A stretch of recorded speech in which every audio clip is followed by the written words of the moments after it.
No sound.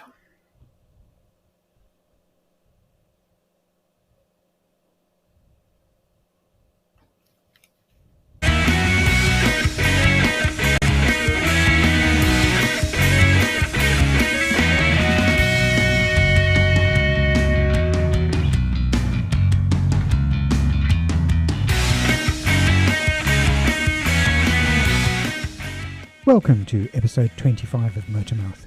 Here's your host, Brendan Kelly. Hello, everybody, and welcome to yet another milestone episode of Motormouth, the show that keeps you up to date with all forms of motorsport in the Eastern Cape. My name is Brendan Kelly. In Pretoria, Paul Bedford is once again in the hot seat doing our final mix, and our producer in Port Alfred is the toughest teak, Daryl Cookard. Please won't you be so kind as to share the up to 60 seconds link on Facebook so that you can help us reach a bigger audience. We are also going out live on the up to 60 seconds page on YouTube as well. And it's really great to see how the YouTube viewership is growing each week. So thanks very much to everybody that does share the show.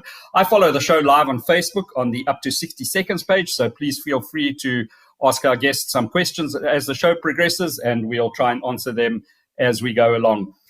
As far as sponsorship for the live stream from the Aldo Scribante Raceway next week is concerned, we have only had commitment from 3 race teams thus far. We need to make a decision by this coming Friday.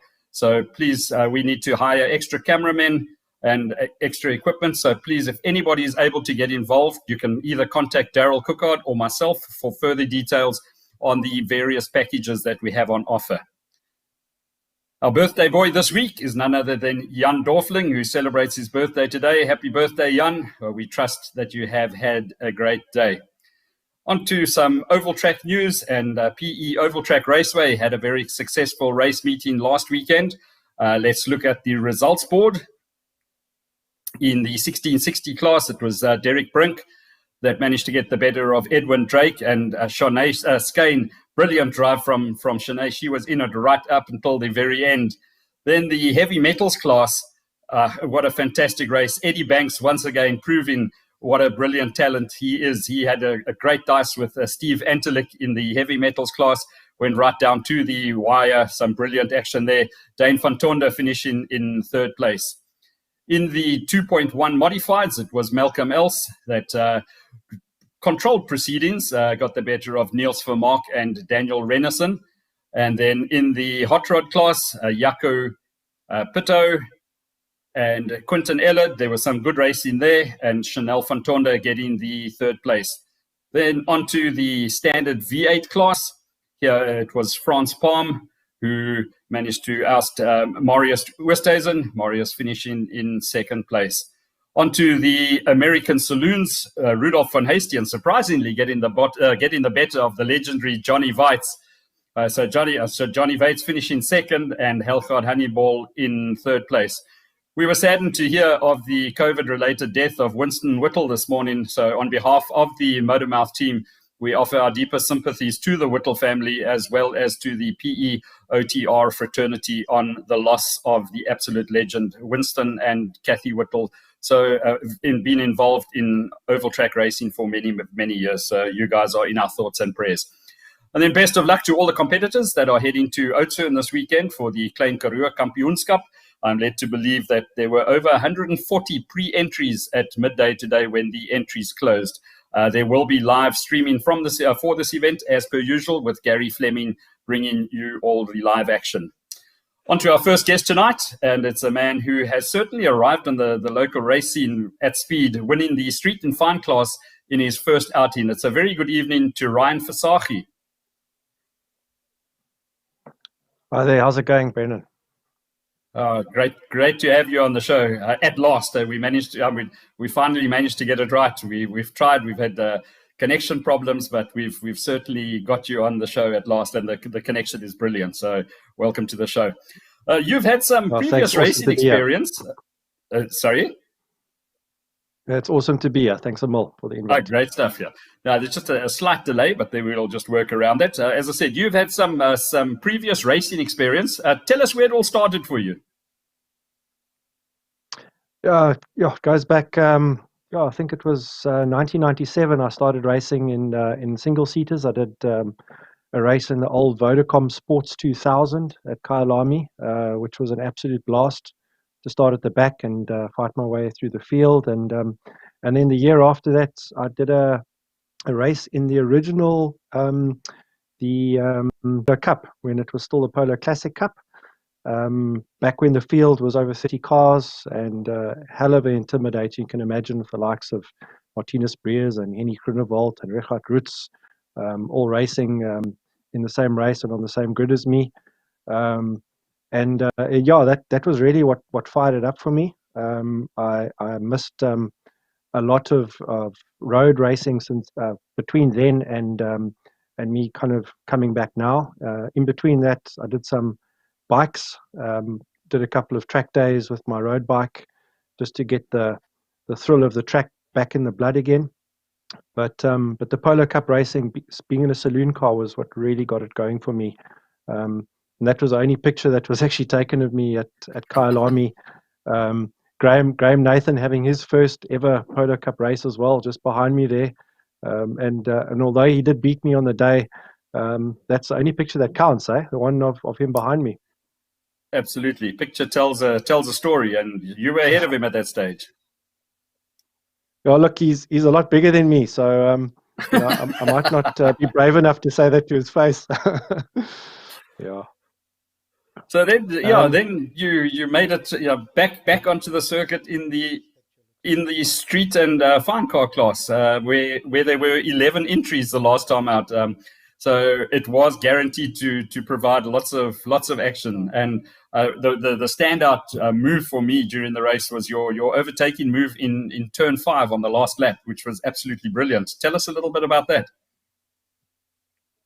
I've got no idea what you're talking about. No,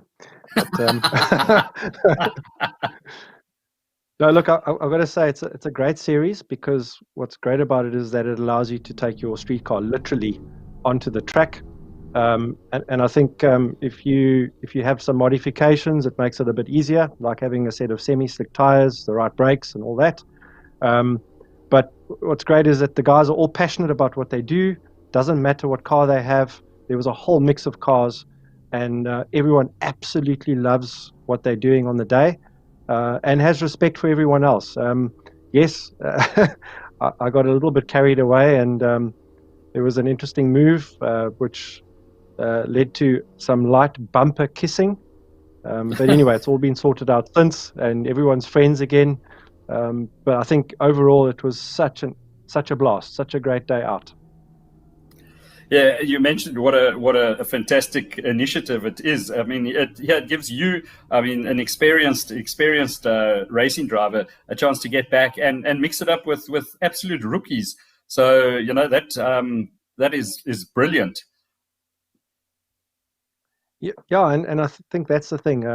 There are guys that are very much rookies, but they still understand. Look in the rearview mirror. We know that probably the second last or the last lap we're going to get caught. Everyone gives each other space and respects the space on the track. And I think one thing you have to realize is that these are road cars. Very few of them have got roll cages, and you don't have full harnesses. So you have to just be mindful of that when you go into this type of race. You can't just get carried away and go past guys on the gravel. And I got carried away, but I've learned my lesson. And I'm sure your insurance policies, the insurance companies, you do tell them that you put in the track on the car for the weekend. Put in the car on the track for the weekend. No comment. No comment. Yeah, I saw we had a young man joining us there for a moment. Young Jack Moore. He'll be our final guest on the show tonight. So they've obviously just checked in, getting his link sorted out. So great to have him here. We'll touch base with him later on in the show. The car that you're driving, the Renault, give us a bit of insight into that. Are there any modifications to that car? Well, I'll take you one step back. So I was driving an Audi S3 a little while ago, and it's not the type of car that you really want to take on the track. It was quite a special car for me.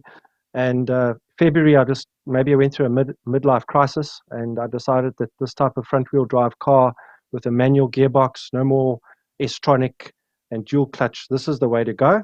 as a road car, and it really fired me up. I think it got me back reliving my early 20s, when we all drove car ESC without ABS even, and getting into this car again, just it got me thinking about this type of racing, this type of series, even if just doing a track day. So in terms of the modifications, I decided I want to make sure that it stays my daily driver, but at least I enhance it for the track.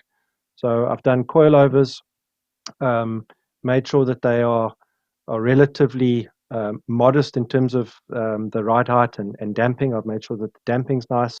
And then I've changed the downpipe, so I've decatted the car. And the last thing I've done is my mate Clive Murphy at Power Brake has given me some good advice about discs and pads. So I've changed to Power Brake setup.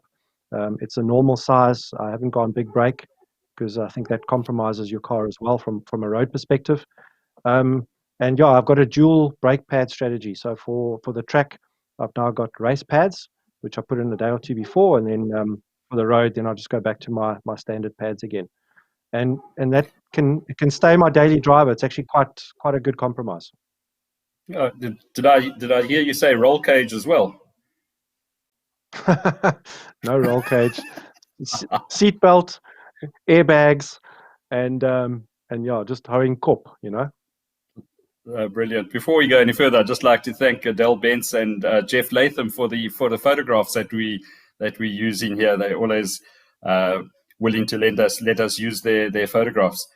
The street and farm class, I mean, there were 11 cars on track that day, and I mean, we were missing a lot of the regular competitors. I just think Stuart Cornforth in the Mini Cooper. There were a whole pile of them that are missing. So if those guys are back, the street and farm class, there's going to be some serious crackerjack racing. Is there a limit to how many they can accommodate? That's a good question. I actually don't know the answer to the numbers, but in terms of the types of cars there, I mean, yes, I've seen some of the races previously that I went to go and watch, seeing the likes of Stuart, who's the type of the car, the effort that he's put in, and how well prepared it is. That brings just a different caliber to the racing as well. So there's some guys out there that, yes, we missed during the race that I competed in. But then there was also the Audi S8 that came as a once-off in the first heat, which was almost impossible to pass because, when that thing gets going in a straight line, it just takes off like a rocket. Unfortunately, he was only there for the first heat, and driving a car that probably weighs close to 2 tons around the track is no mean feat. But yeah, it's a great initiative. Talking about cars, the one car that really fascinates me every time I see it out in the circuit is Quinsley Sale in the Honda Civic. That car, it hardly makes a noise. It's almost just like a tire scrubbing noise as it comes past, but it certainly goes like the clappers. It's hell of a fast. I think Quinsley would like it to sound a bit more aggressive, but the car, I mean, it takes off. It's incredibly strong. It's incredibly well driven, and I think that car in the modern era is probably the best front-wheel drive car that you can buy off the showroom. And with a couple of mods, you've seen what it can do in Quinsley's hands. So I mean, he was significantly quicker. Yeah, the street and farm class. It's to me, it's the ultimate. In anybody, any man in the street, if somebody wants to or thinks that they've got what it takes to become a racing driver, I think it's such a brilliant initiative with the handicap racing to put a car on the circuit. Just something else that I've just realized is when you get into a race car, you almost expect it to be fast on a track. You're not going to drive a race car on the road because that's not where it's meant to be driven. But you get into it, it's noisy and it's hard, and you expect it to fly. When you get into a car like this, like a street car class, one that doesn't have a roll cage and harnesses, you kind of expect it to be a little bit compromised. And the week after the race, I actually took my mom and my wife and my 2 boys around the track in the afternoon after school, and they were absolutely like shattered, like blown away. They had no idea that this car that they've driven with Dad and gone down the garden route in and can go that quickly around the track. And yes, with a few modifications you can do so, but people just don't understand when they get into the car what it's going to be like, and you don't see that on TV, unfortunately. No, brilliant. Just you mentioning putting your mother in the car with you. I see my mother is watching. So good evening, Mum. I'm glad you're joining us tonight. I used to enjoy putting her into one of my boats, my first race boat that I had, a Raven Wildcat, and she absolutely loved it. She's also a bit of a speed freak. So there's no better way. Put your mother in the car with you and get a different perspective on things.